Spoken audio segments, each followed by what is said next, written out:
A carbine, from French carabine, is a long gun firearm but with a shorter barrel than a rifle or musket.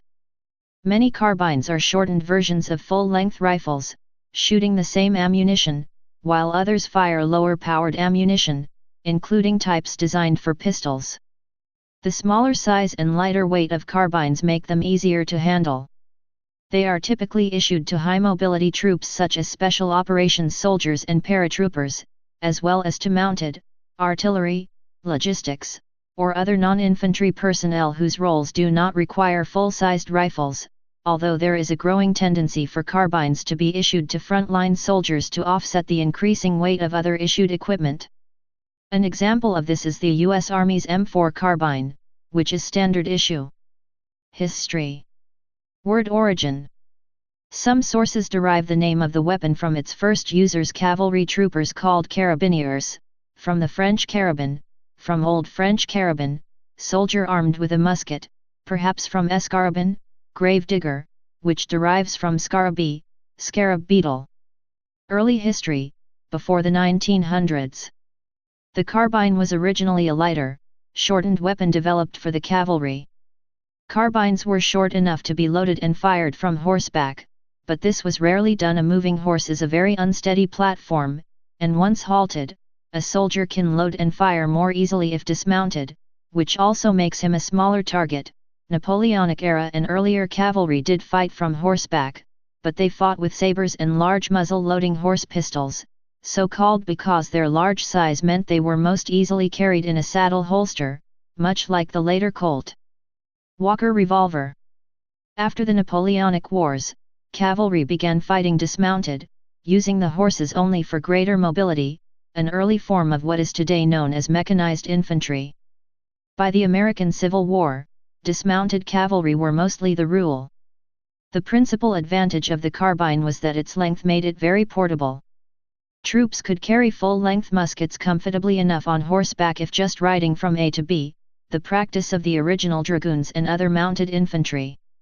Cavalry proper, a regiment of horse, had to ride with some agility and engage in sword-wielding melees with opposing cavalry or pursue running infantry, so carrying anything long would be a dangerous encumbrance.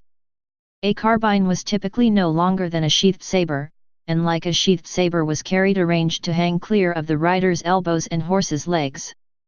Carbines were usually less accurate and less powerful than the longer muskets, and later rifles, of the infantry, due to a shorter sight plane and lower velocity of bullets fired from the shortened barrel. With the advent of fast-burning smokeless powder, the velocity disadvantages of a shorter barrel became less of an issue. See internal ballistics. Eventually, the use of horse-mounted cavalry would decline. But carbines continued to be issued and used by many who preferred a lighter, more compact weapon even at the cost of reduced long-range accuracy and power, such as artillery troops, who might need to defend themselves from attack but would be hindered by keeping full-sized rifles around. Thus, a common title for many short rifles in the late 19th century was artillery carbine. During the early 19th century, carbines were often developed separately from the infantry rifles and, in many cases, did not even use the same ammunition, which made for supply difficulties. A notable weapon developed towards the end of the American Civil War by the Union was the Spencer carbine, one of the very first breech-loading, repeating weapons. It had a spring-powered, removable tube magazine in the buttstock which held 7 rounds and could be reloaded by inserting spare tubes. It was intended to give the cavalry a replacement weapon which could be fired from horseback without the need for awkward reloading after each shot, although it saw service mostly with dismounted troopers and infantrymen, as was typical of cavalry weapons during that war.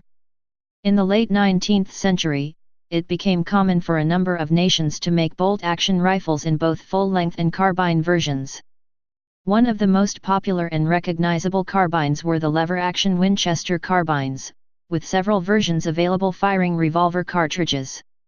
This made it an ideal choice for cowboys and explorers, as well as other inhabitants of the American West, who could carry a revolver and a carbine, both using the same ammunition.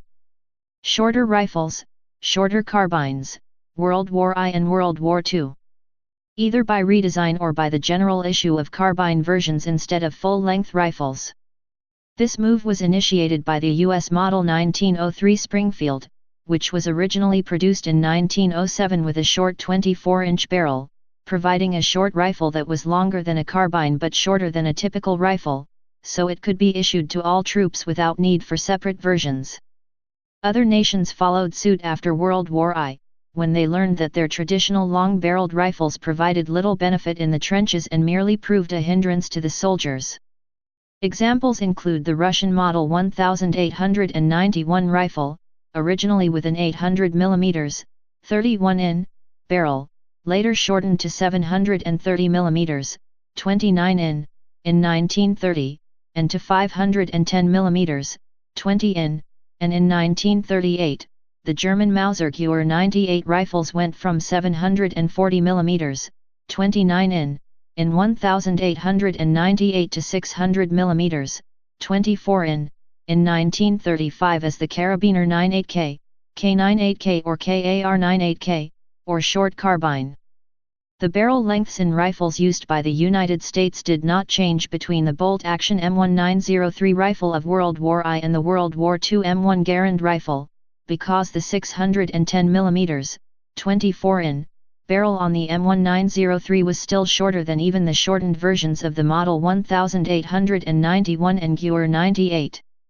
The US M1 carbine was more of a traditional carbine in that it was significantly shorter and lighter, with a 457.2 mm, 18.00 in, barrel, than the M1 Garand rifle, and that it was intended for rear-area troops who couldn't be hindered with full-sized rifles but needed something more powerful and accurate than a Model 1911 pistol, although this didn't stop soldiers from using them on the front line.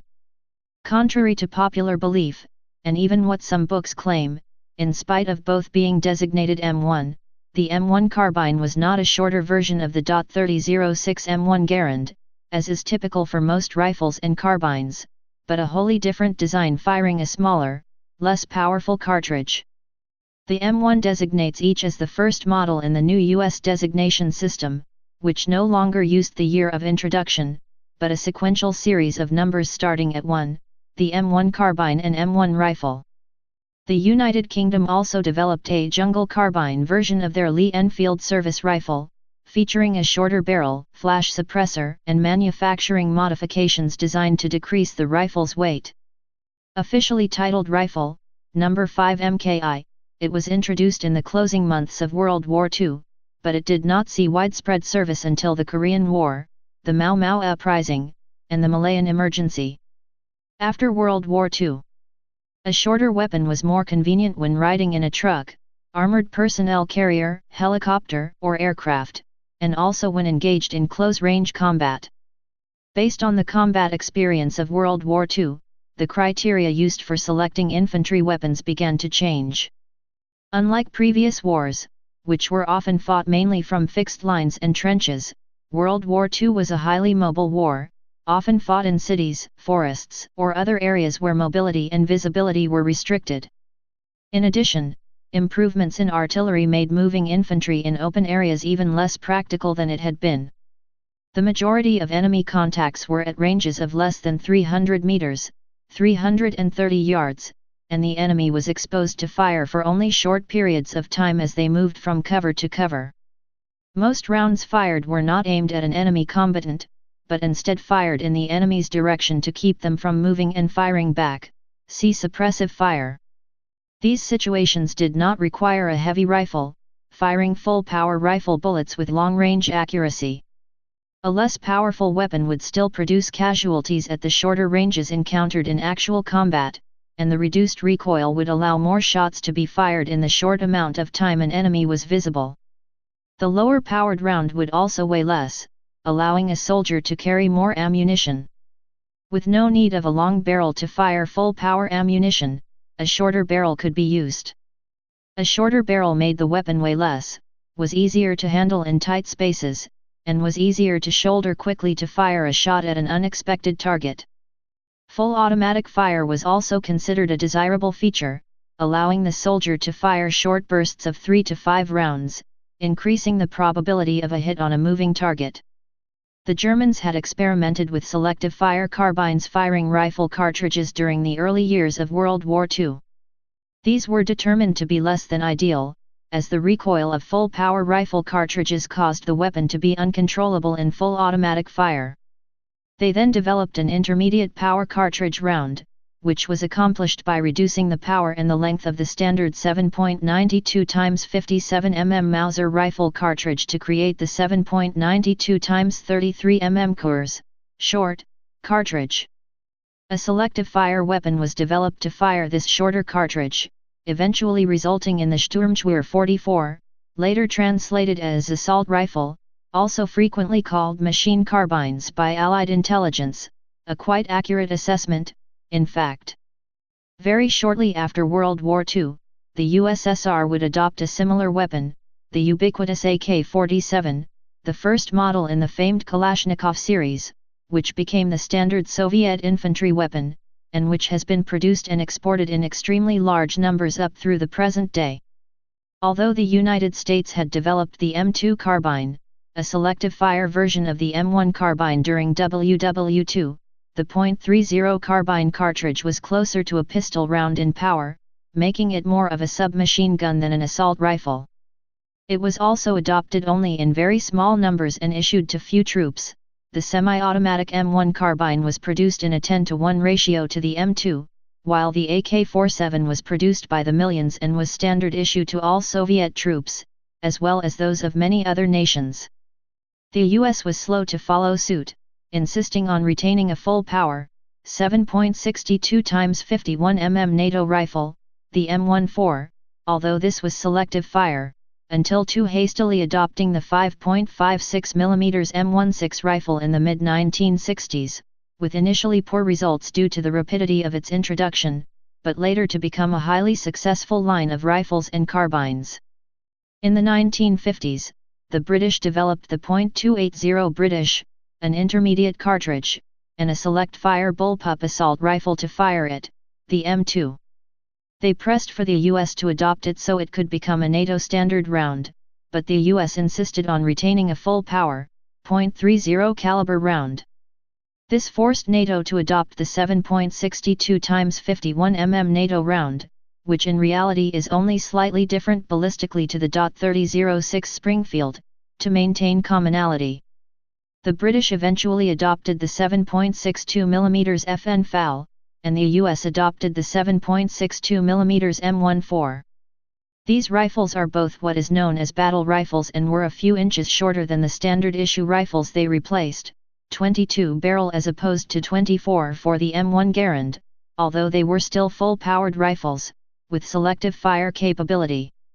These can be compared to the even shorter, less powerful assault rifle, which might be considered the carbine branch of weapons development, although indeed, there are now carbine variants of many of the assault rifles which had themselves seemed quite small and light when adopted. By the 1960s, after becoming involved in war in Vietnam, the US did an abrupt about-face and decided to standardize on the intermediate 5.56 x 45 mm round, based on the .223 Remington varmint cartridge, fired from the new, lightweight M16 rifle, leaving NATO to hurry and catch up. Many of the NATO countries couldn't afford to re-equip so soon after the recent 7.62 mm standardization, leaving them armed with full-power 7.62 mm battle rifles for some decades afterwards, although by this point, the 5.56 mm has been adopted by almost all NATO countries and many non-NATO nations as well.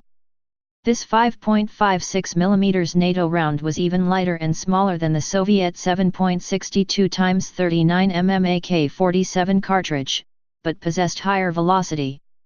In U.S. service, the M16 assault rifle replaced the M14 as the standard infantry weapon, although the M14 continued to be used by designated marksmen. Although at 20, the barrel of the M16 was shorter than that of the M14, it was still designated a rifle rather than a carbine, and it was still longer than the AK, which used a 16 barrel. It is interesting to note that the SKS, an interim, semi-automatic, weapon adopted a few years before the AK-47 was put into service, was designated a carbine, even though its 20 barrel was significantly longer than the AK series 16.3. This is because of the Kalashnikov's revolutionary nature, which altered the old paradigm. Compared to previous rifles, particularly the Soviets' initial attempts at semi-automatic rifles, such as the 24 SVT-40, the SKS was significantly shorter. The Kalashnikov altered traditional notions and ushered in a change in what was considered a rifle in military circles. In 1974, shortly after the introduction of the 5.56 mm NATO, the USSR began to issue a new Kalashnikov variant, the AK-74, chambered in the small-bore 5.45 x 39 mm cartridge, which was a standard 7.62 x 39 mm neck down to take a smaller, lighter, faster bullet. It soon became standard issue in Soviet nations, although many of the nations with export Kalashnikovs retained the larger 7.62 x 39 mm round. In 1995, the People's Republic of China adopted a new 5.8 x 42 mm cartridge to match the modern trend in military ammunition, replacing the previous 7.62 x 39 mm round as standard. Later, even lighter carbines variants of many of these short-barreled assault rifles came to be adopted as the standard infantry weapon. In much modern tactical thinking, only a certain number of soldiers now need to retain longer-range weapons, these serving as designated marksmen. The rest can carry lighter, shorter-ranged weapons for close-quarters combat and suppressive fire. This is basically a more extreme extension of the idea that brought the original assault rifle. Another factor is that with the increasing weight of technology, sighting systems, ballistic armor, etc., the only way to reduce the burden on the modern soldier was to equip him/her with a smaller, lighter weapon. Also, modern soldiers rely a great deal on vehicles and helicopters to transport them around the battle area, and a longer weapon can be a serious hindrance to entering and exiting these vehicles. Development of lighter assault rifles continued, matched by developments in even lighter carbines. In spite of the short barrels of the new assault rifles, carbines variants like the 5.45 x 39 mm AX-74U and Colt Commando were being developed for use when mobility was essential and a submachine gun wasn't sufficiently powerful. The AX-74U featured an extremely short 8.1 barrel which necessitated redesigning and shortening the gas piston and integrating front sights onto the gas tube.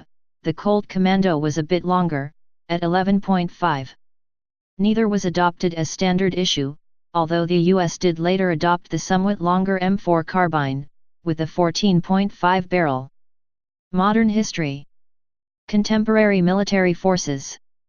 By the 1990s, the US had adopted the M4 carbine, a derivative of the M16 family which fired the same 5.56 mm cartridge but was lighter and shorter, in overall length and barrel length, resulting in marginally reduced range and power, although offering better mobility and lighter weight to offset the weight of equipment and armor that a modern soldier has to carry.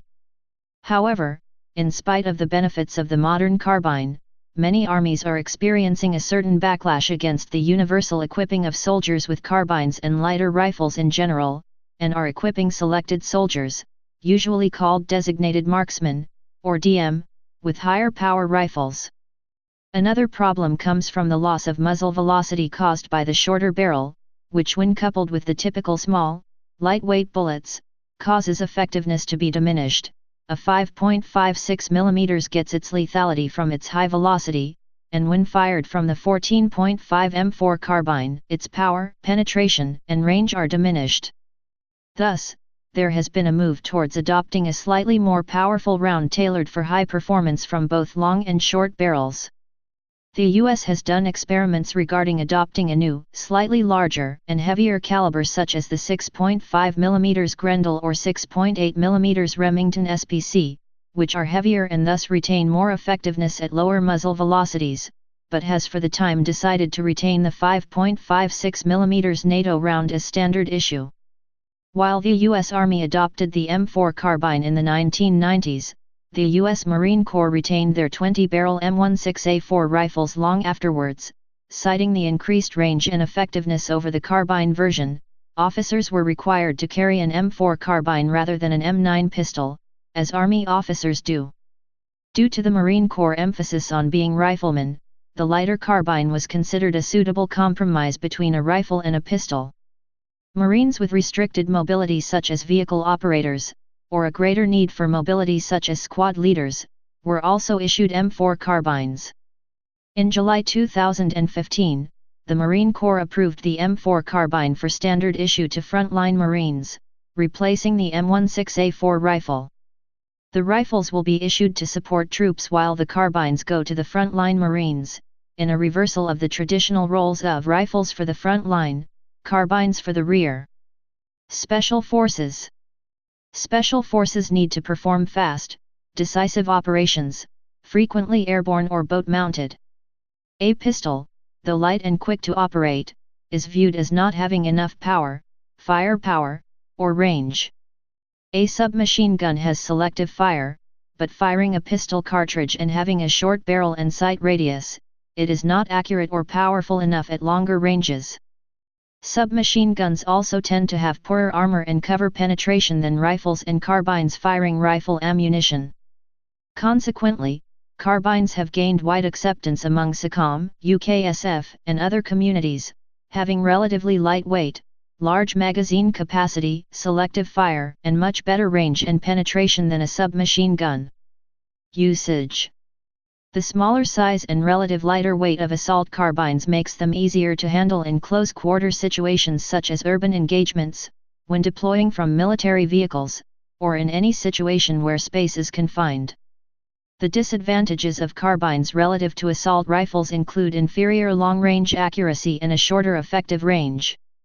These comparisons refer to assault carbines, short-barreled assault rifles, of the same power and class as the regular full-sized assault rifles. Compared to submachine guns, assault carbines have a greater effective range and are capable of penetrating the helmets and body armor used by modern infantrymen. However, submachine guns are still used by military special forces and police SWAT teams for close quarters battle, CQB, because they are a pistol caliber weapon that's easy to control, and less likely to overpenetrate the target. Also, assault carbines are harder to maneuver in tight encounters where superior range and stopping power at distance are not great considerations. Firing the same ammunition as standard issue assault rifles or pistols gives carbines the advantage of standardization over those personal defense weapons, PDWs, that require proprietary cartridges. The modern usage of the term carbine covers much the same scope as it always had, namely lighter weapons, generally rifles, with barrels up to 20 inches in length. These weapons can be considered carbines, while rifles with barrels longer than 20 inches are generally not considered carbines unless specifically named so.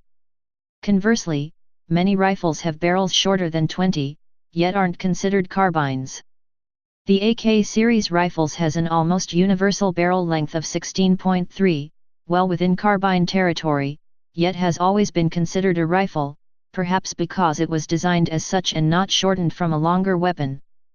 Modern carbines use ammunition ranging from that used in light pistols up to powerful rifle cartridges, with the usual exception of high-velocity magnum cartridges. In the more powerful cartridges, the short barrel of a carbine has significant disadvantages in velocity, and the high residual pressure, and frequently still burning powder and gases. When the bullet exits the barrel results in substantially greater muzzle blast.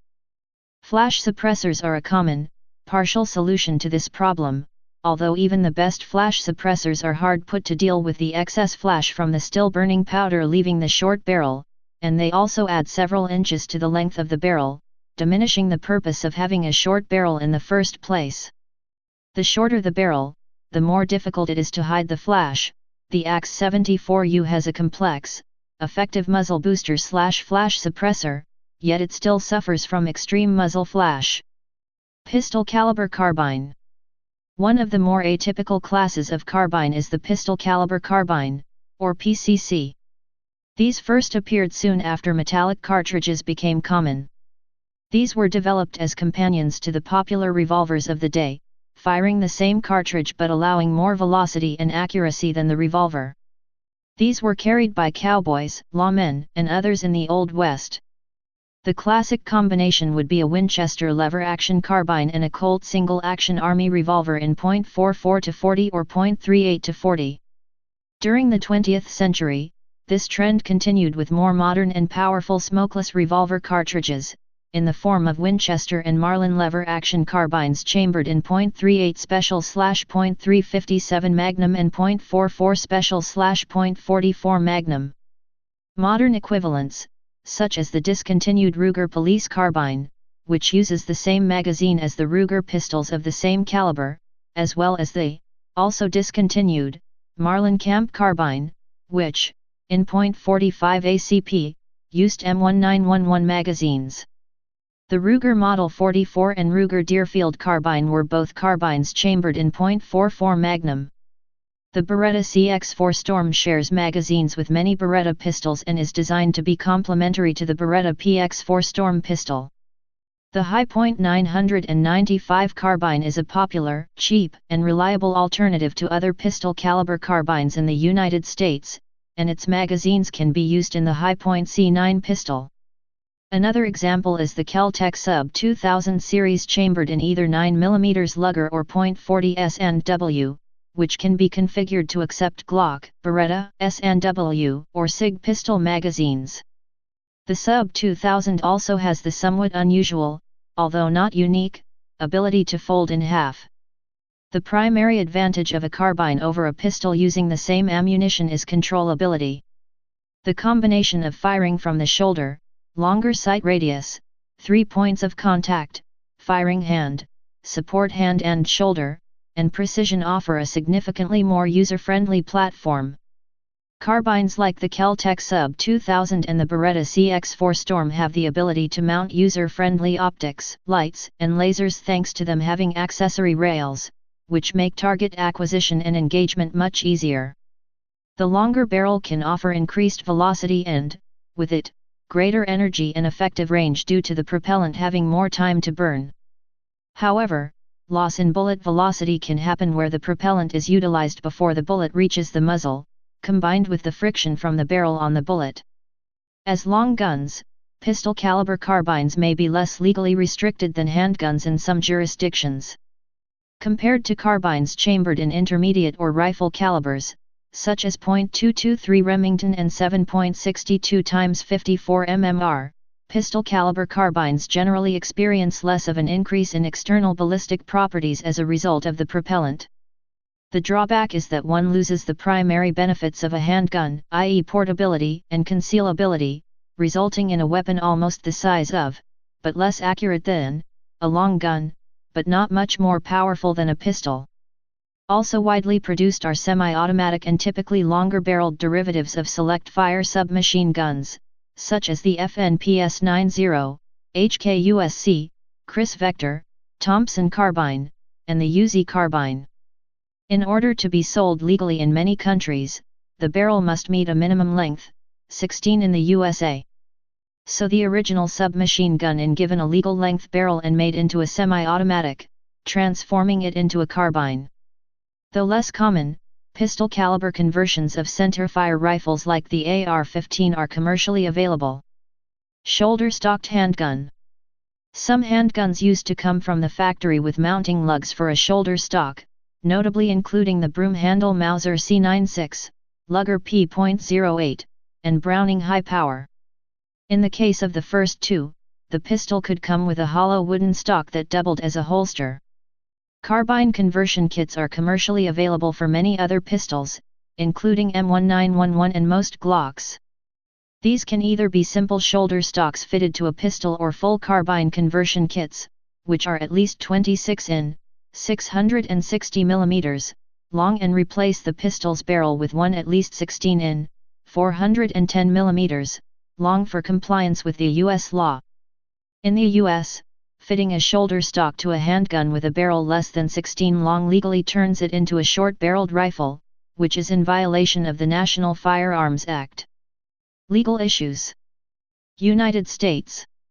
Under the National Firearms Act of 1934, firearms with shoulder stocks or originally manufactured as a rifle and barrels less than 16 in, 410 mm, in length are classified as short-barreled rifles. Short-barreled rifles are restricted similarly to short-barreled shotguns, requiring a $200 tax paid prior to manufacture or transfer, a process which can take several months. Because of this, firearms with barrels of less than 16 in, 410 mm, and a shoulder stock are uncommon. A list of firearms not covered by the NFA due to their antique status may be found here, or due to their curio and relic status may be found here. These lists includes a number of carbines with barrels less than the minimum legal length and firearms that are primarily collector's items and are not likely to be used as weapons and, therefore, are excluded from the provisions of the National Firearms Act. Machine guns, as their own class of firearm, are not subject to requirements of other class firearms. Distinct from simple shoulder stock kits, full carbine conversion kits are not classified as short-barreled rifles. By replacing the pistol barrel with one at least 16 in, 410 mm, in length and having an overall length of at least 26 in, 660 mm, a carbine-converted pistol may be treated as a standard rifle under Title I of the Gun Control Act of 1968, GCA.